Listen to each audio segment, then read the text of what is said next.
জিন এক্সপ্রেশন হবে আপনার চলাফেরা, আপনার আচার আচরণ, বুঝতে, অর্থাৎ আল্লাহ আমাদেরকে যেমন জিনও দিয়েছেন, আবার আমাদেরকে সেটা থেকে বাঁচার উপায়ও আমাদেরকে দিয়েছেন। তো জিন এক্সপ্রেশন হবে না যদি না আপনার চলাফেরার ভিতর ডিসিপ্লিন থাকে। আর যদি তা না হতো তাহলে তো আমাদের বাঁচার কোনো ওয়েই থাকতো না। তাহলে তো আমরা বলতাম জিনের হাতে সব ছেড়ে দিলাম, আমি যাই করি ডায়াবেটিস আমার হবেই, আমি এটা থেকে বাঁচতে পারবোই না, তাহলে এত কিছু করে কী লাভ, তার চেয়ে চলেন অনিয়মই করি, যেহেতু এটা করা সহজ।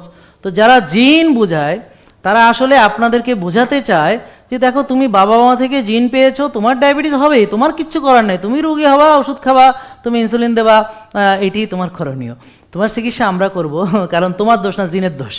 তো এই জন্যে আপনার আর কোনো দায়িত্ব থাকে না।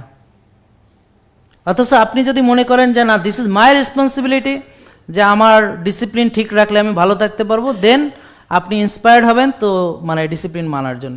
আপনি কি ক্লিয়ার উত্তরটা? একটা হলো জেনোটাইপ আর একটা হচ্ছে ফেনোটাইপ। জেনোটাইপ মানে আপনার জিন আছে কিন্তু এটা এক্সপ্রেসড হবে ফেনোটাইপ দ্বারা।